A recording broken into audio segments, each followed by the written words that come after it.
And maybe in the future,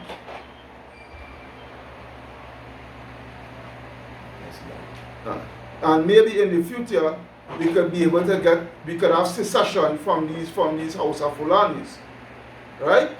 So that's the reason why they agreed at the time in 1960 when they had gotten their independence. All right, but go ahead. Right. So the Igbo and the Yorubas agreed, in which it is disproportionately larger northern region was amalgamated with the lesser South Nigeria British style government. Right, was led by its first and only Prime Minister, Al Abubakar Tafawa Balewa, which was a House of Fulani. Go ahead. Northern co-founder of the political party, Northern People's Congress. Then there was the National Council of Nigeria and Cameroons. That he was Igbo, right? He was Igbo. I think he had one more day. Right, yeah. His name was Dr. N. Namdi Azikwe, in which he was the first president of Nigeria. And he was Igbo. Go ahead. And there was also the action group Yoruba Alinga Party, led by Chief Obafemi Nwalolo. Right? Which was the Yorubas, and they were the opposition. Right? They made up the opposition. Go ahead. Which he was the opposition, as you say now, yeah. Now, if unity was the goal, Nigeria but got off at a bad start. Because everybody voted for, hold a second. Everybody voted for their race and tribe. Yeah. Which is just now, so look here. Just give me 1 minute.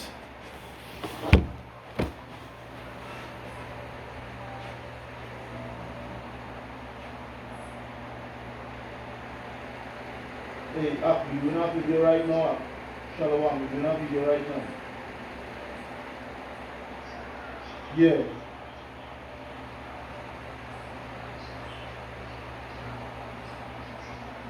Alright, shalom. Good.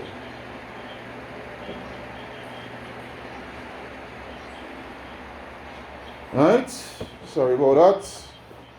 So let me go to now. You could remember the scripture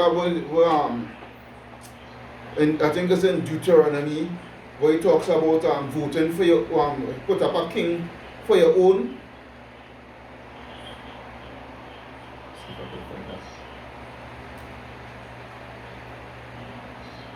There's a scripture in Deuteronomy where the Mosai say if you're putting up a king, I think it's 21 or something like that. Just bear with us. I forget what's right on that scripture.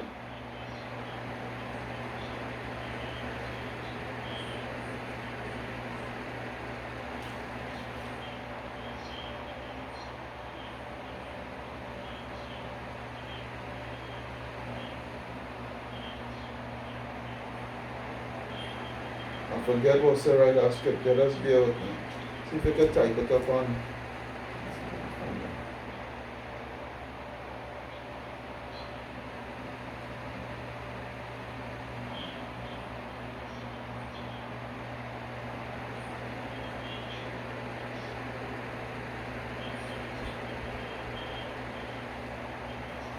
Just bear with us.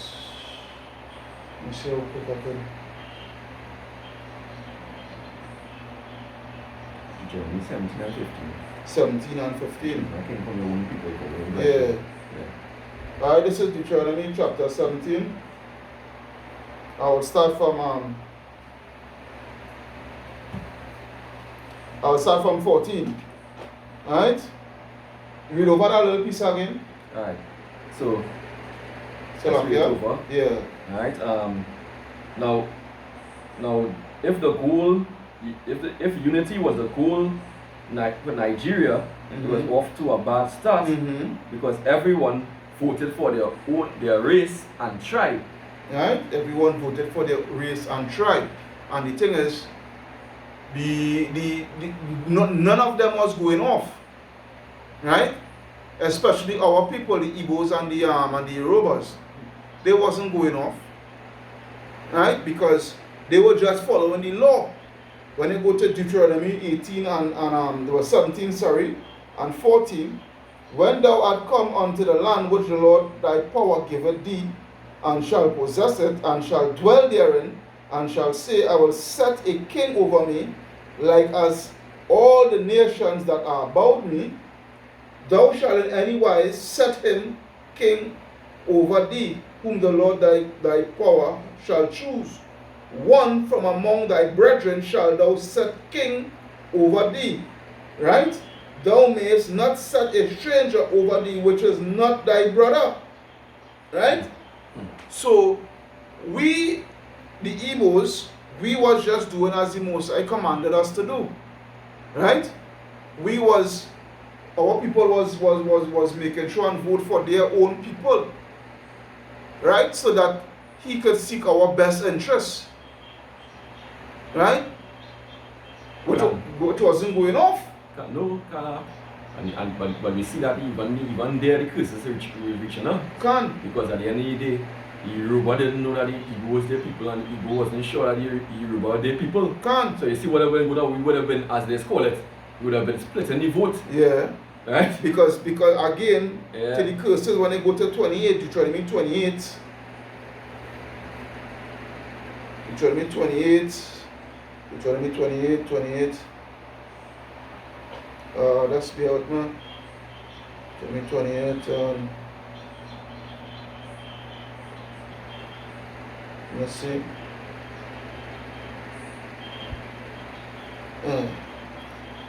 Where is it, boy? Where is it? Yeah. Deuteronomy 28 and 54. So that the man that is tender among you and very delicate, his eyes shall be evil towards his brother, and towards the wife of his bosom, and towards the remnant of his children, which he shall leave. Alright? But the point is, we're talking about, not having that brotherly love, not having that brotherly connection, right, due to the curses. Because as the brother here rightfully said, had a lot of us not discontinue from our true heritage, our true nationality, we would have put our true difference aside and come together and oust these heathens. Instead of splitting the vote. Alright? But again, it's the curses. Alright? But go ahead. Right? So their race, so everybody voted for their race and their tribe. So it was obvious that the North, who is the majority, will always hold the power. Yeah. Right? Because the North is the majority of Nigeria. And they would always win the elections. And the South split the vote. They can.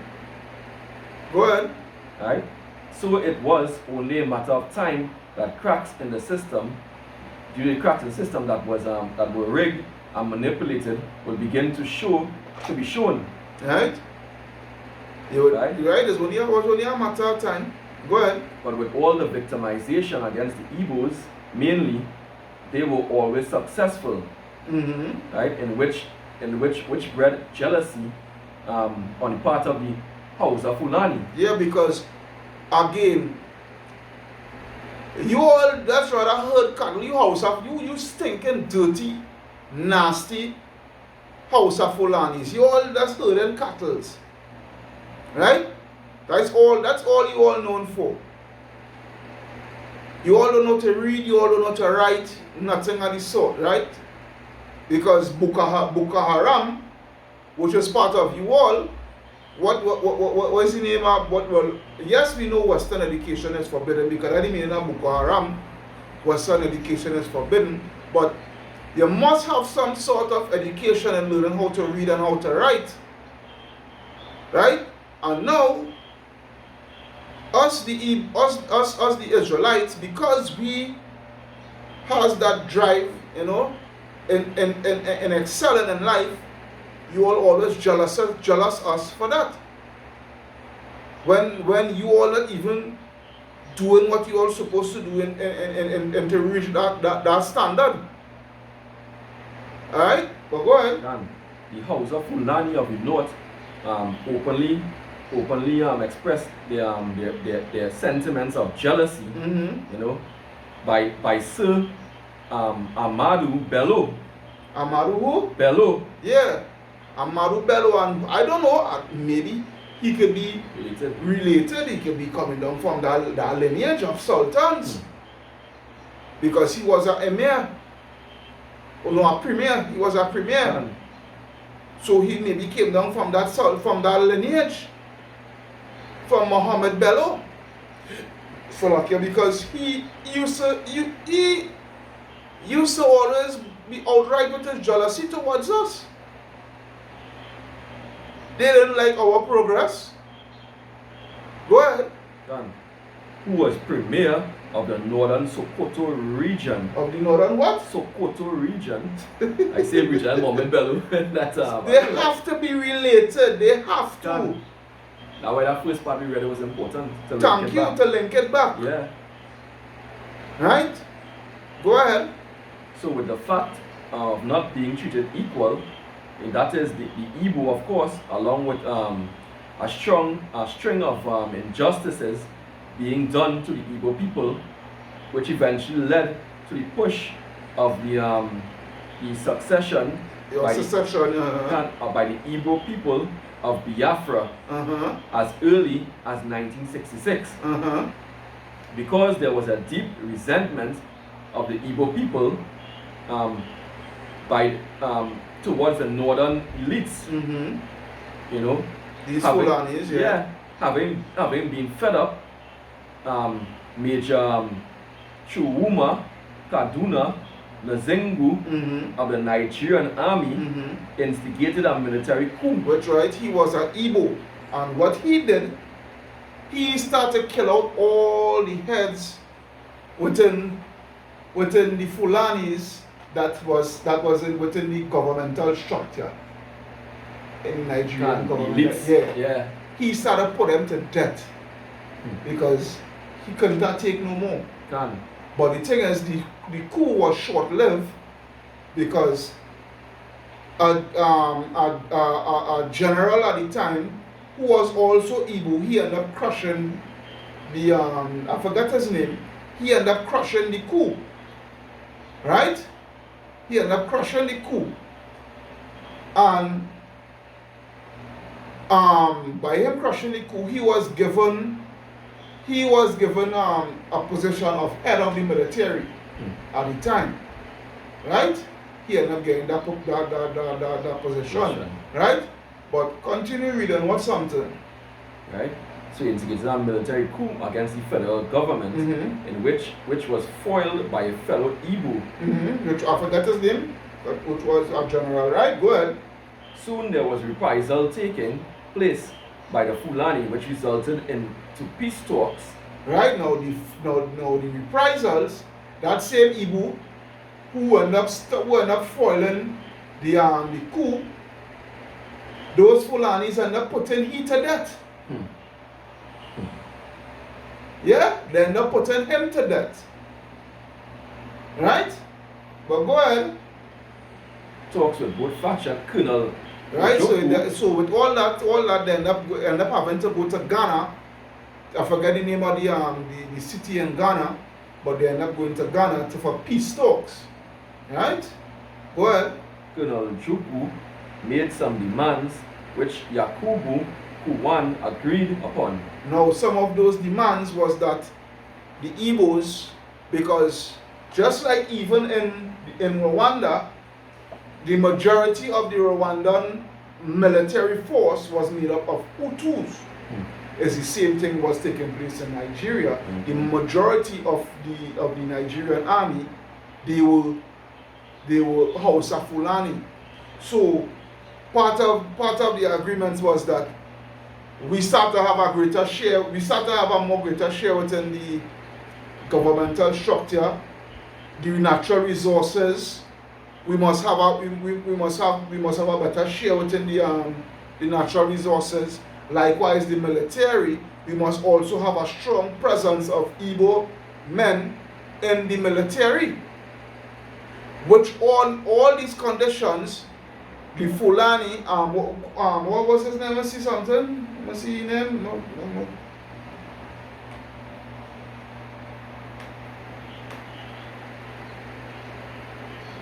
That Guan, he all these conditions he had agreed to. All. But go ahead. Right? So which Yakuba Guan agreed upon. Yeah, he agreed to all. But right?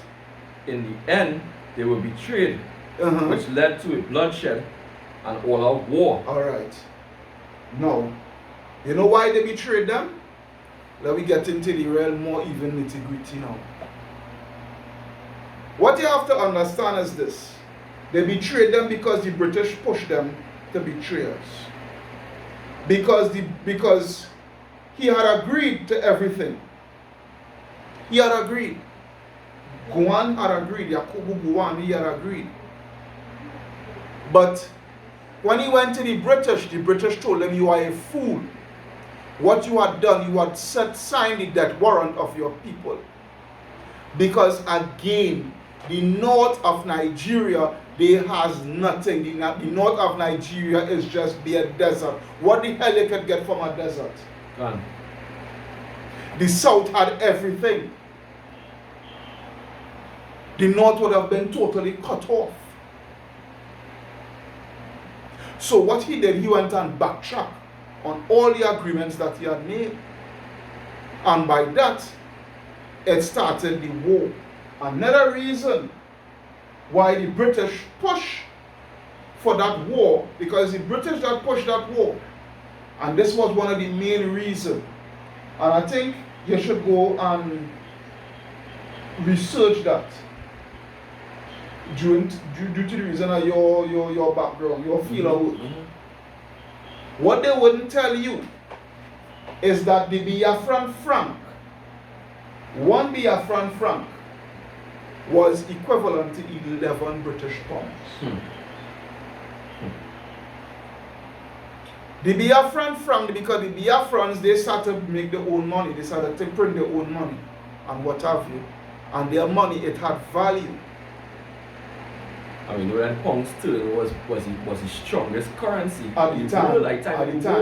At the time. So if 1 is equal to 11, then they tell you about the strength of the Nigerian of the Biafran dollar. So they needed to crush the Igbo and secede them from the north. Right? They had to. That is why I want to know. They've always been crushing Jake. Just like in the States where they had Black Wall Street. As soon as they see Jake rising up, they crush Jake before he can rise up. And that's due to the curses as well too. Because I don't know what going to because let's say curse will be a basket on your store, right? You know. Yeah, because going in and coming out. Because everything is when he curses again, you know. So that's go back to that. But Esau have always been doing that. This is Deuteronomy 28. This is Deuteronomy 28. And I will read Deuteronomy 20. Let me see. I have it right on the bar. That's one.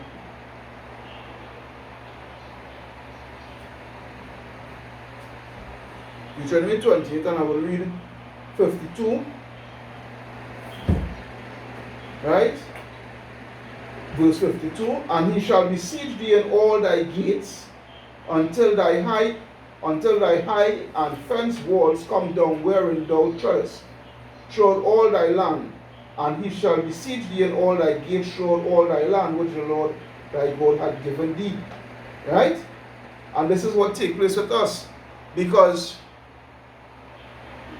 what break the camel's back is that they put a blockade upon us, right? When nothing could have come in, nothing could have come out, and it caused a serious famine in Biafra land. And is that what already made us lose the war? Right? Is that what made us lose the war? By they doing a naval blockade. Because the North, they were doing due to the fact, Salakia, due to the fact that they had the greater portion of the military and the equipments and what have you. You know, they were properly well equipped and what have you. You know, they were able to put up to set up that blockade with the aid of the British, right? With the aid of the British. But there's another scripture. You must see the book. Scripture, which is within, you get up very high and you get down very low. Let's see 52. No, it doesn't be 52. Yeah, let's see 65.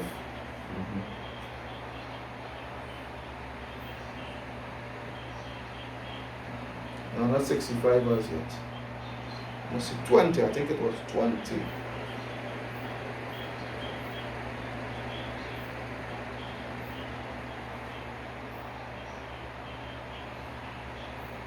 Yes, this is Deuteronomy 28 and 20. The Lord shall send upon thee cursing, vexation, and rebuke, right? In all that thou settest thine hand unto for to do. Listen this. In all that thou settest thine hand unto for to do until thou be destroyed, right? So everything that we ever try to do for progress, whether it be individual progress or progress as a nation, the Most High always put a spoke in our wheel by using these nations to come up against us. And even in this case, you see, was Esau, you say, was explained before, you know, was Esau was the one who came and tell the Hamites. Yeah. Right? And what Esau is the sword of the Lord. Can. The fan side. Can. Right? And the Lord used to punish us. Right? In most cases, right? But Deuteronomy 28 and 20. That's not finished here. Right? Right? The Lord shall send upon thee cursing, vexation, and rebuke in all that thou settest thine hand unto for to do until thou be destroyed, and until thou perish quickly, because of the wickedness of the doings whereby thou hast forsaken me. Alright? Verse 25. The Lord shall cause thee to be smitten before thine enemies. Right? Thou shalt go out one way against them, because we went out one way against them. Right? It was us that launched the attack to go up against the Fulanis in the outbreak of the war. Right? Thou shalt go out to them one way against them, thou shalt go out one way against them, and flee 7 ways before thee, and thou shalt be removed into all the kingdoms of the earth. Alright? And this is what takes place with us, because after the Biafran war to this day, you know how much Nigerians that scattered through the 4 corners of the earth looking for better mental life, due to the fact of the corrupted political system of Nigeria. You know much, I should say Biafrans to be exact. You know much Igbos that left Nigeria, going to Canada and to Europe and to America, some of them even here in Trinidad and what have you, just to seek a better way of life. And there where they live, where they are from, is where all the wealth coming from, but they don't see any of that wealth. Right? They don't see any of that wealth. We went out one way against these House of Fulanis, these Hamites. But hey, they crushed us. And they crushed us well. Right? Because why? That is the hand of the Most High. That is the work of Yahweh Ba'ashem Yahushai. Alright? You have something there?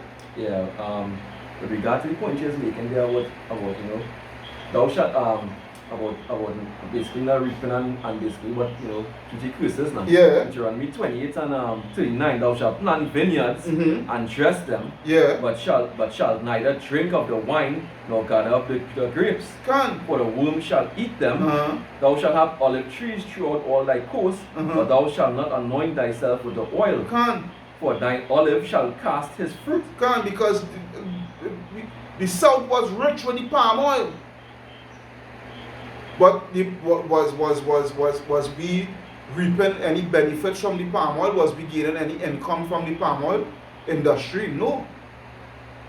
It was the so-called white man and the house of Fulanis. They were enjoying all the wealth. Verse 43 to yeah, go ahead. This 20, Deuteronomy 20 and 43. Go ahead. The stranger that is within thee. Yeah, the stranger that is within thee, which is this house of Fulanis. Go ahead. Shall get up above thee very high. Yeah. And that's the case. That's the case. To this day, they still have the greatest say within the governmental structure. Again, all the money, they having all the money that is being generated from the south. They're the full control. They're the full control. Go ahead. And thou shalt come down very low. Yeah, and look how low we is in Biafra. Look how low we is in Lagos. Look how low we is in the Yoruba state. And verse 44. Go ahead. He shall lend to thee. Yeah. And thou shalt not lend to him. Yeah. He shall be the head, and thou shalt be the tail. Yeah. And that is what's going on. They are the head, we are the tail, we are the bottom. Again, and we have all the natural resources. And I jump down to verse 48. Yeah, go ahead. Therefore shalt thou serve thine enemies, which Yahweh shall send against thee, right? In hunger and in thirst, and in nakedness, and in want of all things. And he shall put a yoke of iron upon thy neck. Which we all know that was from since slavery. And that's going to spiritually. And that's going to spiritually and yoke in terms of the payments that we had to make. Yeah. And that's the reason why so many Nigerians scattered across the whole corner of the earth afterwards. Because it's rank poverty. Yeah. I think they were working for how much is $1 minimum wage. I think that is $1 per hour. But they say the head governments were working over 80,000. Yeah. 80,000 a month. dollars per month. Per month. And what about with the swindling and all these things? Well, it is a whole corrupt system. But what you can expect from the heathens. Right? Yeah. There's the whole situation here. There's the whole situation here. Right? So going back to the war itself, the war, as you know, it lasted for 3 years, and we were at a certain time we would make progress within the war, but on a deeper sense also, why the war was also fought, before I forget, because there were certain particular countries like Namibia, Zambia, Ivory Coast, and Haiti was backing Biafra, right? There was backing Biafra, right? Especially Haiti. The reason why Haiti was backing Biafra, when I say Haiti, the opposition of Haiti at the time, because Haiti was under dictatorial regime under Baby Doc and Papa Doc, who was being they were being persecuted by these wicked niggas, wicked jigs, right? By the influence of Esau Edom, the so-called white man, by these Americans, by Babylon the Great, and the Biafrans. Their intention was to defeat the Hausa Fulani and come over onto the western side here to wage war against Baby Doc and Papa Doc and depose them and set up a proper structured government within Haiti, so that the Haitians could have a proper way, could have a better way of life, because they know for a fact that the Haitians are their people. Right? When you talk, when you any Haitian that bunks up, that meets a Igbo, and you tell them, well, you know, I'm from Haiti and whatnot, you will see the kind of greeting you will get from them. Especially the ones who have knowledge, who have a lot of knowledge concerning the Biafran war, concerning the war in Biafra. Right? Because that was their aim. Their aim was to come to liberate Haiti from the dictatorship that they were under, a generational dictatorship by Papa Doc and Baby Doc, the Devolier father and son. Right, that's the title, the Devolier. Right? And it's obvious the so-called white man wasn't having that. So they make sure and set up that blockade, that no food, no ammunition, no nothing could come in, and nothing couldn't go out. Right? The British literally starved our people to death. Literally. They starved our people to death. Alright? Right. Go ahead. I was just reading Deuteronomy 28 and 51. Go ahead. And he shall eat the fruit of thy cattle and the fruit of thy land until thou be destroyed. Until thou be destroyed. And that is what they're doing. Where's the fruit of the land that they're eating? The oil. Because I forgot to say too, you know who was giving them the support to? France. France was giving them the support. France was supporting them. But the thing is, again, never trust thine enemy. Right? Because the main reason why France was supporting them is because had they had won the war, France was going to start to control the oil fields. Resources. Yeah, can. It's always an agenda when you so-called, you feel the so-called white man, after he done do all we done do to you, feel he ready coming to help you. To help you. Yeah. Come on. And the scripture say, until thou be destroyed, right? Which also shall not leave thee either corn, wine, or oil, or the increase of thy kin, or the flocks of thy sheep, until he have destroyed thee. So you don't want to leave you anything. Anything? He will use it dry. Can. So now I want you to go to Lamentations 1 and 3 for me.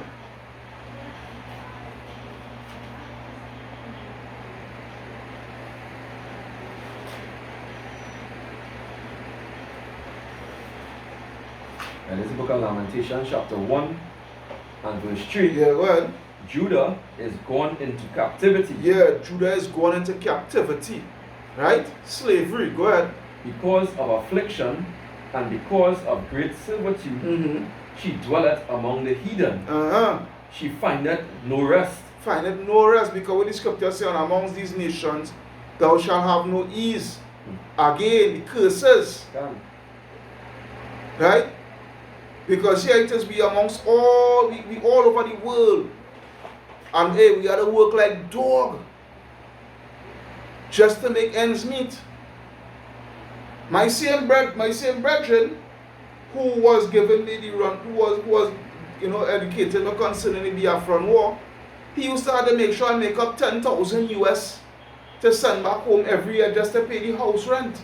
Because they pay their rent goes annually, not like us where you go monthly, their rent goes annually. And he had to save up, make sure and save up 10,000. So the thing is, when he came down here, he used to work duty after duty, any duty he could get. He going out to do. Any extra shift he could get, he going out to do it, because he had to make up money to pay his house rent here in Trinidad for him to live. Right? He little food and whatnot, plus he had to have money for the passage to come to work. Plus he had to make sure and have money to send back home. And see whatever little again he could save for when the end of the year he could send back that money to pay that house rent. And it's true both ways as the cases, because at the end of the day he had to send back money, and in some cases the family in Nigeria have to send money to them when they're out here too. Yeah. To help them. Right? And as the case for the Igbo brother, of course, who I know too as well. Right? When he run low and things hard, he was out without a job. Brother had to send from Nigeria and send money for him to save his life. Or else he will be on the streets. That is how serious it is. Alright, go ahead, come on, continue the scripture. Alright? So Judah is gone into captivity because of affliction and because of great servitude. She dwelleth among the heathen. She dwelleth among the heathens, go ahead. She findeth no rest. Findeth what? No rest. And amongst this nation thou shalt have no ease. Can. Go ahead. All her persecutors overtook her between the straits. Yeah. All her persecutors, all these nations who persecuting us. Right? They have us in straits. In dire straits. In dire straits. And when you go back to when you go back to the word straits too, you think you want a body of water. Right? Where you can't maneuver, you can't do no maneuver. And in the streets, they take advantage of you, they can pick you off and kill you. Yeah. Go ahead, you're reading up to verse 3. Right? Oh, already I was verse 3 then. Yeah. You be continuing for? Nah, you'll drop it. Go now to Lamentations 2 and 15. This is Lamentations 2 and 15. Yeah. All that pass by clap their hands at thee. They hiss and wag their head at the daughter of Jerusalem. Yeah, all that pass by, all these nations that why the scripture says in Jeremiah, you know, who would ask for thee, or who would bemoan thee, Judah? Who would ask for thee? Who would come to find out how thou doest? They'll just roughly paraphrase it. Right? All of them clap the hand and shake the head. Go ahead. Saying, is this the city that men call the perfection of beauty? Is this the people that is considered the chosen people of the Most High God, Yahweh Baal Shem Yahweh Shai? These people? Go ahead. The joy of the whole earth. The joy of the whole earth, the apple of his eye. Go ahead. All thine enemies have opened their mouth against thee. They hiss and gnash the teeth. They say, we have swallowed up her. Yeah. Swallowed her up. Yeah. And that is what these Fulani said, and still saying to this day, because to this day they're still persecuting us. Right? They're still persecuting us.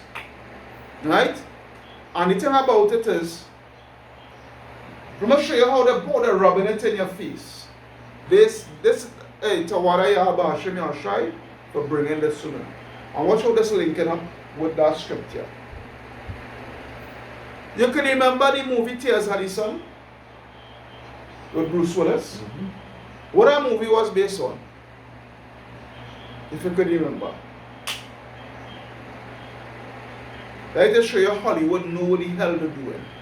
I remember it was conflict between two factions. Who you feel was those two factions? It was the Hausa and it was the Israelites. It was the same Hausa Fulani Yeah. and the Igbos. When you watch the part where there was in the bush hiding and then they're finding a tracker on one of them and then they're putting them to death and what have you, and Bruce Willis started to ask who else again has tracking device. If nobody do answer, I would kill the next one. And one step out and say, please do. It ain't nobody else with tracking device and whatnot. But what going on is that I forget the name, but my name is so and so, and I'm a colonel in the Nigerian army, but I am of Igbo descent. And my portfolio, what his work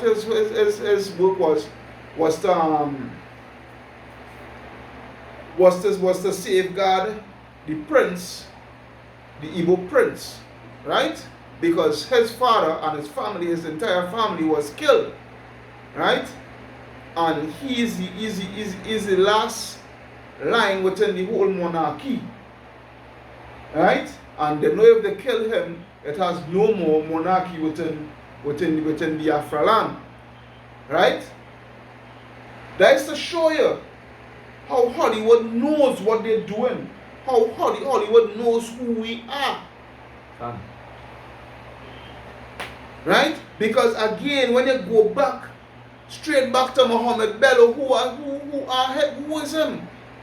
And when you read his story concerning him and us, and now you come all the way come forward now and you're watching and you go back to the Biafran war, and then now you're watching certain movies like Tears of the Sun, everything now starts to add up. Everything starts to come together. Alright? The Hausa Fulanis are not our people.